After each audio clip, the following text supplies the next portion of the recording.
Hello students, welcome to the another lecture of your surface chemistry. So जो last video में हमने discuss किया था, हमने प्रॉपर्टीज ऑफ कोलाइडल सॉल्यूशन के बारे में डिस्कस किया था.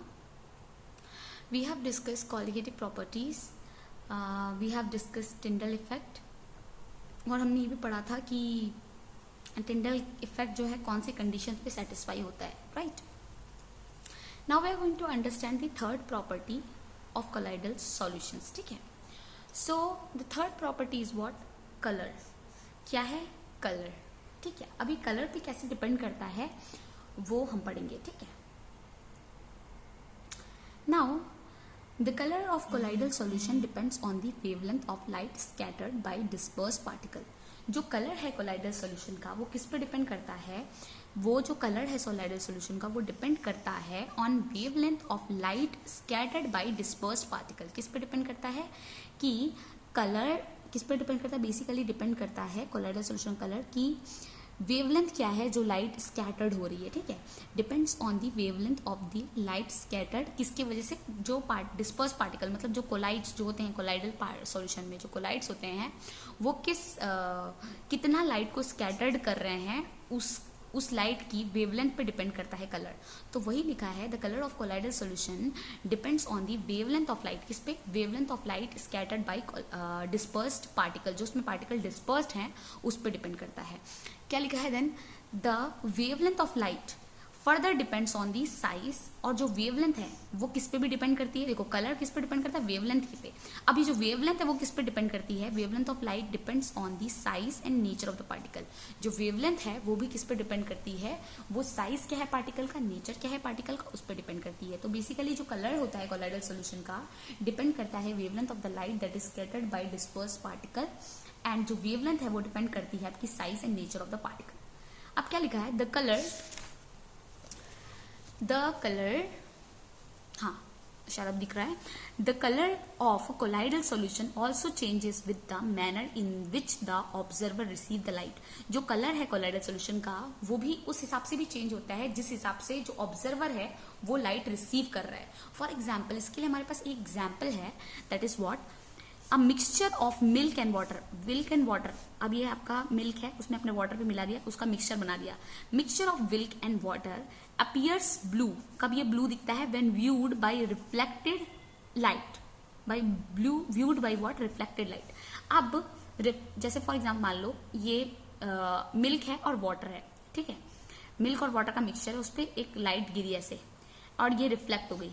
तो जब ऑब्जर्वर ने इसको व्यू किया, मतलब अब जो लाइट आ रही है जो ऑब्जर्वर को दिख रही है वो रिफ्लेक्ट हो गई, राइट. रिफ्लेक्शन तो यही होता है ना, रिफ्लेक्ट हो गई, इस पे टकरा के रिफ्लेक्ट हो गई.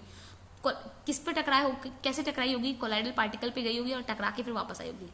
तो इस केस में क्या होता है? जो कोलाइडल पार्टिकल्स का जो कलर है वो कोलाइडल सॉल्यूशन का चेंज होता है कि किस मैनर में ऑब्जर्वर लाइट रिसीव कर रहा है. तो यहाँ पर क्या हो रहा है? रिफ्लेक्शन हो रहा है. तो हमको क्या लाइट, ऑब्जर्वर को क्या लाइट दिख रही है? ब्लू. क्या अपीयर कर रहा है? एक तरह की ब्लू कलर की लाइट एब्जॉर्ब हो रही है. ठीक है. वही लिखा हुआ है. For example, a mixture of milk and water appears. कैसा दिखता है? ब्लू दिखता है when viewed by reflected light. अगर हम लोग रिफ्लेक्टेड लाइट को देखें और या फिर रिफ्लेक्टेड लाइट से देखें तो हमको क्या दिखता है? ये ब्लू दिखता है. And red when viewed by transmitted light. अब ये तो हमने रिफ्लेक्टेड लाइट का पढ़ लिया. और अगर आप ट्रांसमिटेड लाइट क्या होगी? जैसे फॉर एग्जांपल लाइट आ रही है, कुछ इसमें से पास भी हो जाएगी ना, जो पास हो जाएगी वो ट्रांसमिटेड लाइट. अब ऑब्जर्वर यहां से देख रहा है तो उसको क्या दिखेगा? रेड दिखेगा. क्या दिखेगा? रेड. तो रिफ्लेक्टेड लाइट से जब देखा जा रहा था तो आपको रिफ्लेक्टेड लाइट से जब देखा जा रहा था तो रेड दिख रहा था. ठीक है, सॉरी ब्लू दिख रहा था.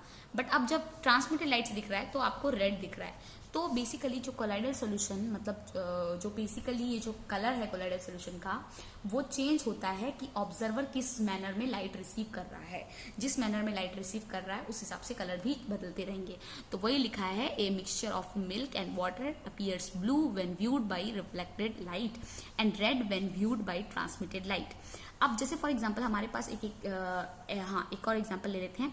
Finest gold salt is red in colour. जो गोल्ड का सॉल्यूशन होता है बहुत फाइन, एकदम पतला. ठीक है. वैसे तो हमको गोल्डन पता है, अगर उसका फाइनेस्ट मतलब एकदम पतला सॉल्यूशन, जो फाइनेस्ट होता है सॉल्यूशन गोल्ड का, वो रेड कलर का होता है. As size of the particle increases it appears purple, then blue and then finally golden. तो आपको पता है एक चीज जान लो, जब गोल्ड होता है, हम लोग जो गोल्ड सोने की अंगूठी पहनते हैं, गले में चेन पहनते हैं, वो अभी तो हमको गोल्डन गोल्डन दिखता है। जो सबसे पहला जो स्टेट होता है एकदम फाइनेस्ट गोल्ड, एकदम फाइनेस्ट फॉर्म में होता है, वो किस फॉर्म में होता है? वो होता है रेड। उसके थोड़ी देर बाद जैसे जैसे पार्टिकल का साइज इंक्रीज करता है वो पर्पल में ट्रांसफर होता है। किसमें? रेड से वो पर्पल में ट्रांसफर होता है। पर्पल के बाद वो किस में ट्रांसफर होता है? वो पर्पल के बाद होता है आपका ब्लू में ट्रांसफर, ठीक है, ब्लू। एंड ब्लू के बाद वो फाइनली गोल्डन कलर लेता है, ठीक है, फाइनली गोल्डन कलर ले लेता है, गोल्डन कलर ले लेता है फाइनली, ठीक है। तो वही कलर बेसिकली बहुत सारी चीजों फैक्टर पे डिपेंड करता है। पार्टिकल के साइज यहाँ पर किस पे डिपेंड करे? देखो, पार्टिकल का साइज स्मॉल था तो रेड कलर दिख रहा था, पार्टिकल का साइज थोड़ा और बड़ा हुआ तो आपको पर्पल कलर दिखने लगा, और बड़ा हुआ तो आपको ब्लू दिखने लगा, उसके बाद फाइनली गोल्डन दिखने लगा, राइट। तो वैसे ही और किस पे डिपेंड कर रहा था कि आपका किस तरह से वेवलेंथ आ रही है, ऑब्जर्वर कैसा रिसीव कर रहा है वेवलेंथ, उस दो फैक्टर पे डिपेंड कर रही थी। वही लिखा था ना, colloidal particle also changes with manner in which the receivers observer receive the light, किस मैनर में रिसीव कर रहा है, ठीक है। और दूसरा साइज, पार्टिकल के साइज पे भी डिपेंड कर रहा था, ठीक है। Now the next one is what? The fourth one. हमने थर्ड वन पढ़ लिया, कलर। फर्स्ट वन हमारा क्या था? फर्स्ट वन जो हमारा था वो था colligative property, right. That is two colligative property, right. First one हमारा कॉलिगेटिव प्रॉपर्टी था, राइट, कॉलिगेटिव प्रॉपर्टी। देन हमारा टिंडल इफेक्ट पढ़ा हमने। देन हमने कलर वाला पार्ट पढ़ लिया, कलर, थर्ड पॉइंट कलर था। एंड हमने फोर्थ भी पढ़ लिया। अब हम फोर्थ पढ़ेंगे, that is what? Brownian movement. Brownian movement आपने बहुत पहले भी पढ़ा होगा, बचपन की क्लासेस में भी पढ़ा होगा। ब्राउनियन मूवमेंट होता क्या है? तो ब्राउनियन मूवमेंट बेसिकली क्या होता है? आपका जिगजैग मूवमेंट होता है पार्टिकल का। जैसे कोई एग्जाम पार्टिकल है, वो जिगजैग मूवमेंट करता है, उसको ही हम बोलते हैं ब्राउनियन मूवमेंट, ठीक है। तो क्यों करता है वो जिगजैग मूवमेंट, वो हम अब पढ़ेंगे इसमें। तो क्या लिखा है यहाँ पर?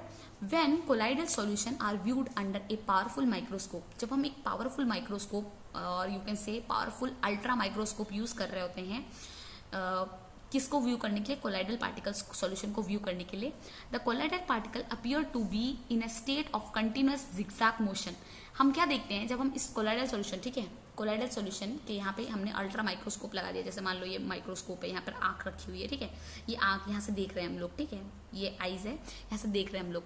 तो क्या अपीयर होता है कि जो ये और ये जो माइक्रोस्कोप है, ये normal micro ultra fine lines भी इसमें पार्टिकल्स भी दिखेंगे, ठीक है। तो ये अल्ट्रा माइक्रोस्कोप जो कि पावरफुल अल्ट्रा माइक्रोस्कोप यूज करें तो हमको क्या पता चलता है? जब हम देखते हैं यहाँ से तो हमको जो पता चलता है कि जो कोलाइडल पार्टिकल है वो रैंडम जिगजैग मोशन में घूम रहे हैं, ठीक है। So, वही लिखा हुआ है zigzag motion all over the field of view. जितना हमको दिख रहा है उसमें पूरे वो जिगजैग मोशन में वो घूमे जा रहे हैं। This motion was first observe by British botanist जो बायोलॉजी पे काम कर रहे थे, उनको बॉटनिस्ट बोलते हैं, ठीक है। तो जो प्लांट वगैरह की स्टडी वगैरह करते हैं ना, उनको बॉटनिस्ट बोलते हैं। तो इस चीज को सबसे पहले ऑब्जर्व किसने किया था? एक ब्रिटिश बॉटनिस्ट ने ऑब्जर्व किया था, उनका नाम था रॉबर्ट ब्राउन, और इसीलिए इसको हम इनके नाम से ही इसका नाम है ब्राउनियन मूवमेंट, ठीक है। उस टाइम के साइंटिस्ट क्या करते थे? अपने नाम से ही इफेक्ट, जैसे टिंडल साइंटिस्ट ने टिंडल इफेक्ट डिस्कवर किया तो अपने नाम से ही रख देते थे टिंडल इफेक्ट। वैसे ये रॉबर्ट ब्राउन अपने नाम पे ही इन्होंने ब्राउनियन मूवमेंट रख दिया था, ठीक है। इन्होंने फर्स्ट ही ऑब्जर्व किया था। And this also known as what? This zigzag motion is also known as what? Brownian moment, ठीक है। This motion is independent of the nature of colloid but depends on the size of the particle. ये जो motion होता है ये independent होता है। Nature क्या है कोलाइड का क्या नेचर है? उस पर इंडिपेंडेंट होता है, मतलब उस पर डिपेंड नहीं करता है, बट डिपेंड किस पे करता है? डिपेंड करता है किस पे? कि पार्टिकल का साइज क्या है, but it's depend on what? It depends on the size of the particle के साइज पे डिपेंड करता है। And viscosity of the solution, और सॉल्यूशन की विस्कोसिटी कैसे डिपेंड करता है उस पे? देखिए, ये डिपेंड करता है साइज ऑफ द पार्टिकल पे, ठीक है। मैंने बोला साइज ऑफ द पार्टिकल पे डिपेंड करता है। जैसे फॉर एग्जाम्पल मान लो अब आपका कोई सोल्यूशन है, ठीक है, कोलाइडल पार्टिकल आपने बना लिया, ठीक है। आपने कोलाइडल पार्टिकल जो सोल्यूशन बनाया है वो आपने हनी के सॉल्वेंट बनाया है। एक कोलाइडल सोल्यूशन बनाया आपने वाटर में, और दूसरा बनाया आपने हनी आपको पता है बहुत गाढ़ा है। जितना गाढ़ा होता है वो उतना ही विस्कस होता है। क्या होता है? विस्कस। आपने ये पढ़ा होगा, विस्कस, ठीक है। उसकी इतनी ज्यादा विस्कोसिटी होती है। विस्कोसिटी मतलब resistant of flow of liquid, जितना धीरे धीरे फ्लो करेगा, ठीक है। तो हनी में आपका कोलाइडल पार्टिकल धीरे धीरे घूमेगा और वाटर में आपका ज्यादा घूमेगा, क्योंकि ये लेस विस्कस है, बहुत कम विस्कस है ना। वाटर जैसे गिरता है तो पूरा फैल जाता है। अगर आप वहीं हनी गिराओ वो धीरे धीरे जाएगा, ठीक है। वैसे ऑयल को आप छोड़ो वो धीरे धीरे जाएगा। वाटर छोड़ोगे तो एक बार में चला जाएगा।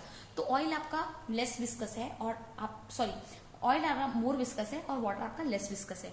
तो बेसिकली ये दो चीज पे डिपेंड करता है। किस पे डिपेंड करता है? ब्राउनियन मोमेंटम आपका, नॉट मोमेंटम, ब्राउनियन मूवमेंट आपका किस पे डिपेंड करता है? Brownian movement has a string effect. किस पे? हाँ यस, हम यहाँ पढ़ रहे थे Brownian momentum has explain to be sorry, this is not the thing that we are studying. हाँ, we are studying somewhat here. So this motion is independent. किस पे डिपेंड नहीं करता है? इंडिपेंडेंट होता है nature of colloidal particle. Colloid के जो पार्टिकल के नेचर पे इंडिपेंडेंट होता है, बट डिपेंड किस पे करता है? डिपेंड करता है साइज, पार्टिकल का साइज क्या है, उसकी विस्कोसिटी क्या है सॉल्यूशन की. जितनी ज्यादा विस्कोसिटी होगी उतना स्लो होगा जिगजैग मोशन. ठीक है, तो बेसिकली हम ये बोल सकते हैं जितना ज्यादा विस्कस सॉल्यूशन होगा उतनी ज्यादा उसकी जिगजैग मोशन कम होगा. और साइज पार्टिकल का साइज पे भी डिपेंड करता है. ठीक, जितना बड़ा साइज पार्टिकल के होंगे उतने आपस में वो टकराएंगे और मोशन करेंगे, राइट.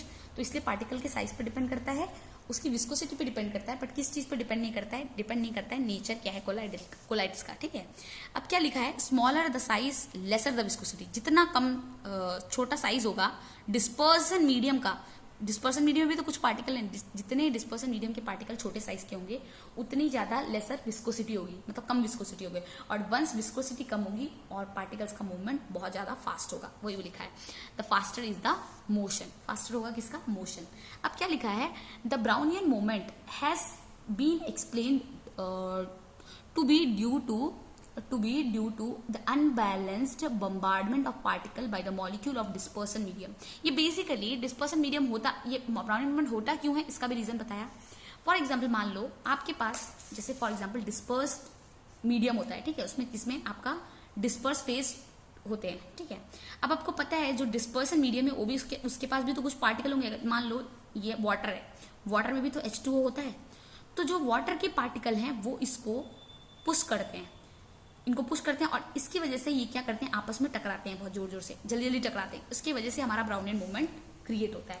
तो वही लिखा हुआ है, the Brownian movement has been explained to be due to the unbalanced bombardment. किसके वजह से? कोई बैलेंस तरीके से नहीं होता है. आप देखो पार्टिकल्स डिस्पर्स फेज के भी कुछ पार्टिकल हैं, डिस्पर्सन मीडियम के भी कुछ पार्टिकल हैं. डिस्पर्सन मीडियम के पार्टिकल डिस्पर्स फेज के पार्टिकल को एक अनबैलेंस तरह का बॉम्बार्डमेंट देंगे, मतलब पुश करेंगे, धक्का देंगे. ठीक है, bombardment of the particle by molecules of dispersion medium. वही लिखा हुआ है. ठीक है, अब क्या लिखा है? the Brownian momentum has a stirring effect which does not permit the particle to settle and thus. और अब जो ये ब्राउनियन मोमेंटम होता है, जो not momentum, why am saying momentum again, जो ये ब्राउनियन मूवमेंट होता है ये क्या होता है? एक तरह का स्टिरिंग इफेक्ट. स्टिरिंग मतलब क्या होता है? ऐसे घुमाते रहना. जैसे हम बोलते हैं ना दूध बनाया है, उसमें बॉर्नविटा डाला, आप उसको घुमा रहे हो, तो क्या कर रहे हो? स्टिर कर रहे हो. तो ये जो ब्राउनियन मोमेंटम है, बिकॉज क्योंकि डिस्पर्स फेज जो मीडियम के पार्टिकल हैं वो भी इसको पार्टिकल्स के कोलाइडल पार्टिकल्स को आपको धक्का दे रहे हैं, बम्बार्ड करा रहे हैं, अनबैलेंस बम्बार्डमेंट कर रहे हैं. तो जिसकी वजह से वो कंटिन्यूसली जिगजैग मोशन करता रहता है. और वो जब जिगजैग मोशन करता रहता है वो एक तरह का क्या इफेक्ट पैदा करता है?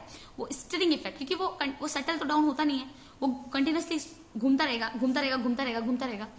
तो वो कंटिन्यूसली जब घूमता रहता है तो एक तरह का स्टिरिंग इफेक्ट पैदा करता है. और वो स्टिरिंग इफेक्ट से वो अलाउ नहीं करता है पार्टिकल नीचे सेटल होके बैठ जाए. ठीक है, तो what it does, the Brownian moment has a stirring effect which does not permit the particle to settle and thus it is responsible for stability of what it is.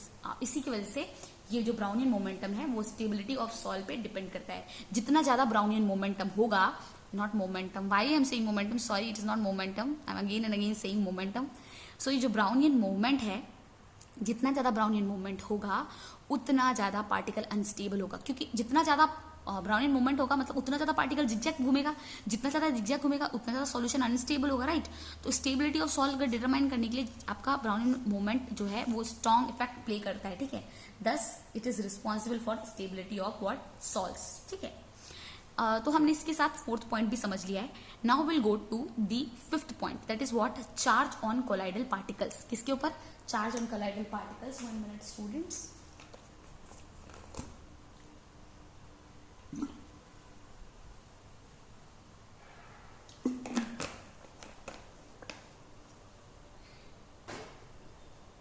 Okay. Yes. तो the fourth point is what? Charge on the colloidal particle. ठीक है, तो charge on the colloidal particle पे कैसे depend करता है? Properties क्या depend करती हैं देखते हैं. Colloidal particles always carry an electric charge. जो कोलाइडल पार्टिकल होते हैं उनके पास हमेशा इलेक्ट्रिक चार्ज होता है, इधर पॉजिटिव या negative. The nature of this charges is the same on all the particles in A given colloidal solution. मतलब जो भी नेचर होता है पार्टिकल चार्ज के जो भी नेचर होता है ये चार्ज का वो सेम होता है हर पार्टिकल के सॉल पे। जैसे फॉर एग्जांपल मान लो एक पार्टिकल पे पॉजिटिव चार्ज है तो सारे पार्टिकल पे पॉजिटिव चार्ज रहेगा, ठीक है। Now what is given here, it is given 1 minute, yes, what is given here, the nature of these charge is same on all the particles in a given colloidal solution and may be either positive or negative। ये either positive हो सकते हैं या फिर negative हो सकते हैं। A list of some common salts with the name of charge on their particles is given below, ठीक है।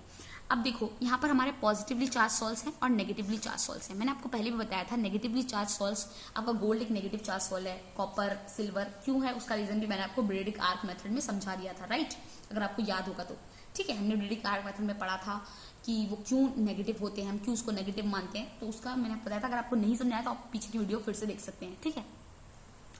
नाउ पॉजिटिवली चार्ज सॉल्ट में क्या आता है आपका हाइड्रेटेड मेटल ऑक्साइड। हाइड्रेटेड मतलब जिसमें वाटर दिया हुआ है, मेटल ऑक्साइड्स जो है उसमें वाटर दे रखा है, वो आपका पॉजिटिव चार्ज है। अब देखो एल्यूमिनियम ऑक्साइड, एल्यूमिनियम का मेटल है, उसमें ऑक्सीजन लगा दिया तो आपका मेटल ऑक्साइड बन गया, राइट। उसमें आपने वाटर दे दिया तो आपका हाइड्रेटेड मेटल ऑक्साइड बन गया। ये आपका क्रोमियम मेटल ऑक्साइड बन गया ना, हाइड्रेटेड क्रोमियम मेटल ऑक्साइड बन गया। अब ये आपका आयरन मेटल ऑक्साइड, ये तो आयरन आपका मेटल है, ऑक्साइड है और हाइड्रेटेड, ठीक है। ये एक एग्जांपल। दूसरा क्या है, बेसिक मतलब जो कि बेसिक नेचर मतलब बेसिक डाई स्टफ्स, मतलब जो डाई होते हैं वो जो बेसिक डाइज होते हैं, ठीक है, बेसिक इन नेचर में होते हैं, ठीक है। बेसिक एसिडिक और बेसिक होता है ना, वैसे जो बेसिक डाइज होते हैं वो भी इसका एग्जाम्पल है। जैसे फॉर एग्जाम्पल मिथिलीन ब्लू एक तरह का बेसिक डाई है, ठीक है। और इसका जो नेगेटिव चार्ज का एसिडिक डाइज जैसे फॉर एग्जाम्पल इओसिन और कॉन्गो रेड सॉल्यूशन, ये सब आपके नेगेटिवली चार्ज के एग्जाम्पल हैं।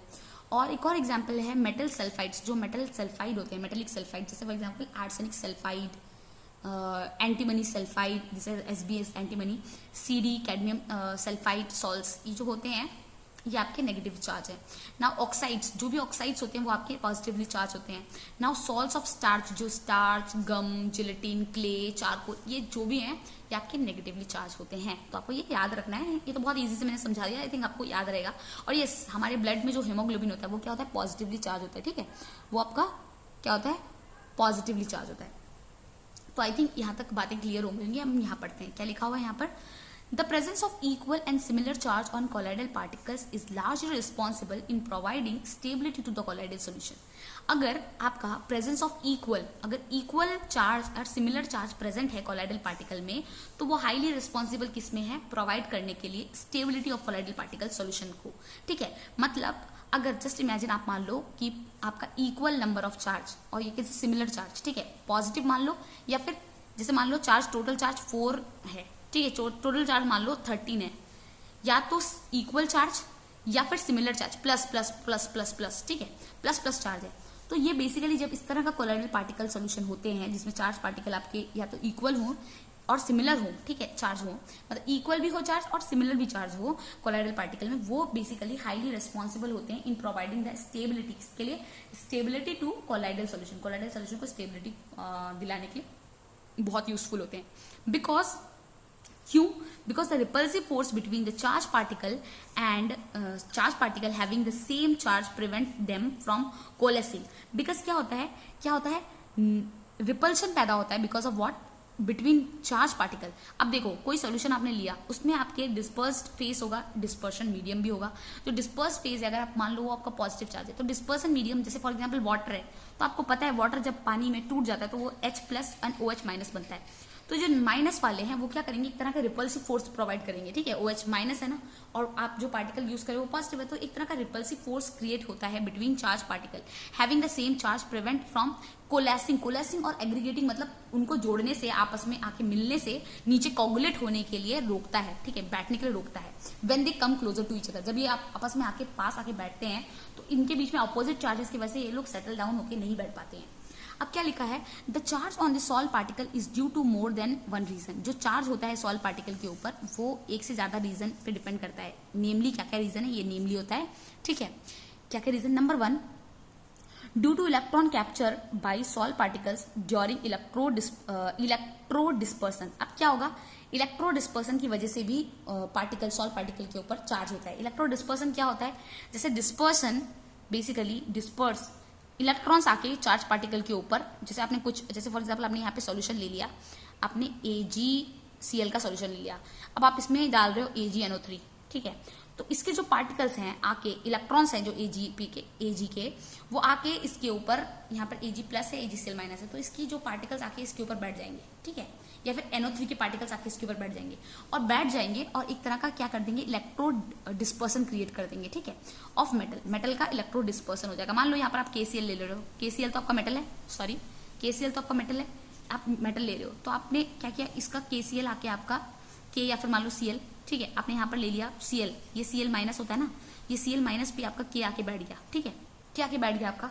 तो बेसिकली क्या इलेक्ट्रो डिस्पर्सन कर रहा है, and due to preferential absorption of ions from solution and due to the formation of electrical double layer. अब इसकी वजह से क्या होगा, एक तो आपका नेगेटिव Cl का पहले से लेयर था, इसके ऊपर आके क्या बैठ गया, K प्लस, तो दो लेयर बन गई, एक नेगेटिव और एक पॉजिटिव, K प्लस आके बैठ जाएगा, तो एक डबल लेयर क्रिएट हो जाएगी। क्या हो जाएगी, डबल लेयर क्रिएट। एक तो पहले से नेगेटिव था, दूसरा उसके ऊपर आके पॉजिटिव बैठ गया, तो ये क्या हो गया, एक तरह की double, 1 layer 2 layer, double layer बन गया, ठीक है, इलेक्ट्रिकल, और वो भी इलेक्ट्रिकल डबल लेयर बनेगा, क्योंकि एक पॉजिटिव और एक नेगेटिव अपोजिट है।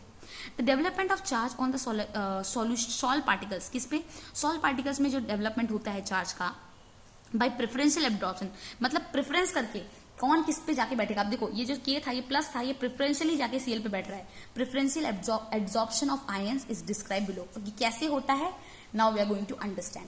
क्या लिखा हुआ है, the solve particles acquire positive और negative charge by preferential absorption. जो सॉल्व पार्टिकल हैं अंदर में, वो क्या करते हैं, या तो पॉजिटिव चार्ज ले लेते हैं या नेगेटिव चार्ज लेते हैं, by what, by preferential absorption की वजह से, मतलब उनके अपनी मर्जी की वजह। प्रेफरेंशियल मतलब अपनी प्रेफरेंस के हिसाब से वो पॉजिटिव या नेगेटिव, अगर वो नेगेटिव है तो वो पॉजिटिव ले लेंगे, अगर वो पॉजिटिव है तो वो नेगेटिव ले लेंगे, ठीक है। उस तरह से वो पॉजिटिव और नेगेटिव आयंस को अपने ऊपर ले लेते हैं।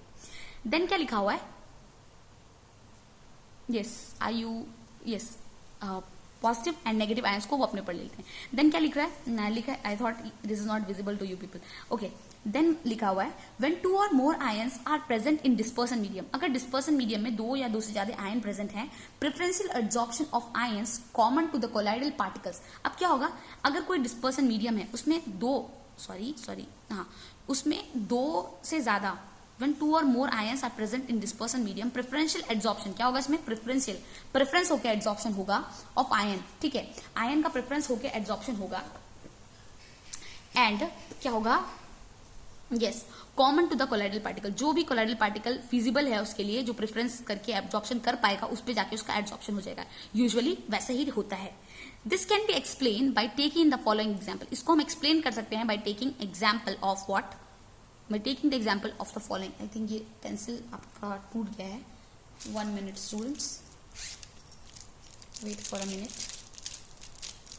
yes, okay, I got another one, okay, yes, so what is written here, this can be explained by taking examples। अब कौन से example से हम इसको explain कर सकते हैं, now we'll see that, okay। The first one is when highly diluted solution of silver nitrate, क्या बोल रहा है, highly diluted solution of silver nitrate is added to highly diluted, क्या हाईली, देखो हाईली डाइल्यूटेड, बहुत डाइल्यूटेड सिल्वर नाइट्रेट का solution है, वो ऐड हो रहा है highly diluted potassium iodide solution पे। किस पे हो रहा है, highly diluted potassium iodide solution पे। द प्रेसिपिटेट सिल्वर आयोडाइड क्या बन रहा है, सिल्वर आयोडाइड का प्रेसिपिटेट बन रहा है, एब्जॉर्ब्स दी आयोडाइड आयन। जो सिल्वर आयोडाइड का प्रेसिपिटेट बन रहा है वो किसको एब्जॉर्ब करेगा, वो आयोडाइड आयन को एब्जॉर्ब करेगा from what, dispersion medium.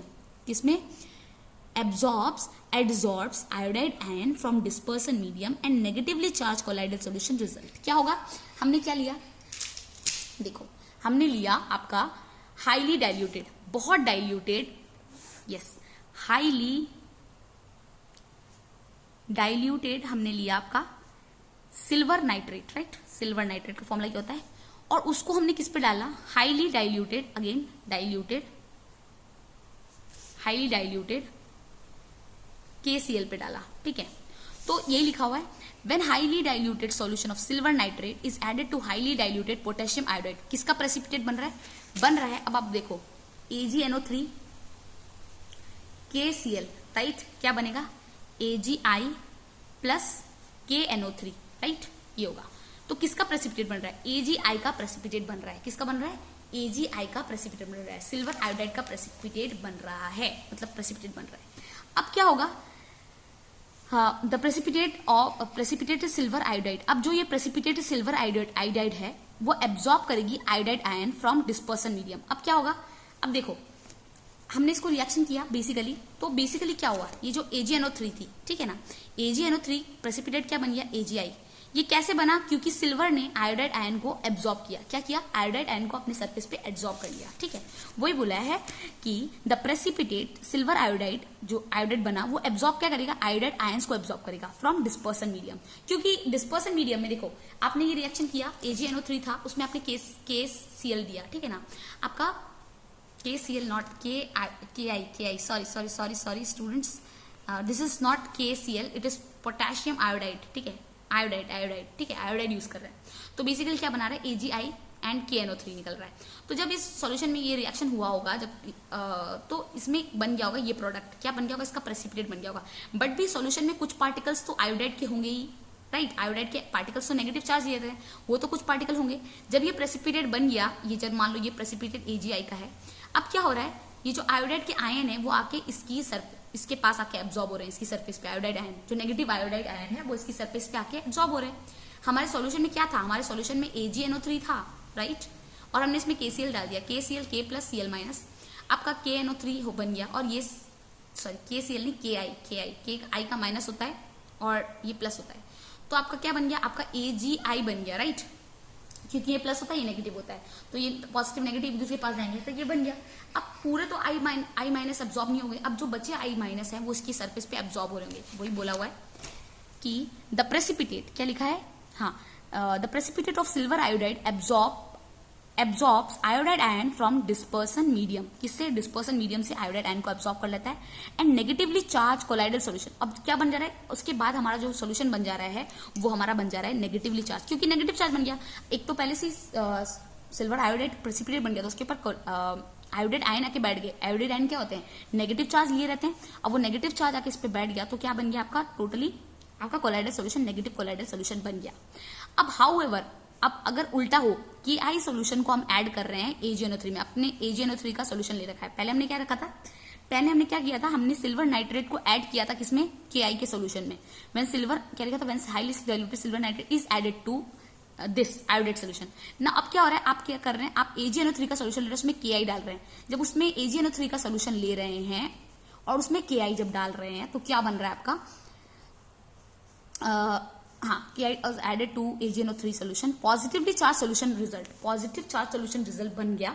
And due to what, due to adsorption of Ag, किसके एड्सॉर्प्शन के, Ag आयन के एड्सॉर्प्शन पे, ठीक है, एड्सॉर्प्शन हुआ Ag आयन का किस पे, डिस्पर्सन मीडियम में। देखो अगेन ये आपका क्या बना, जैसे आपका AgNO3 का सोल्यूशन था, आप KI डाला, आपका प्रेसिपिटेट किसका बनेगा, AgI का प्रेसिपिटेट बनेगा।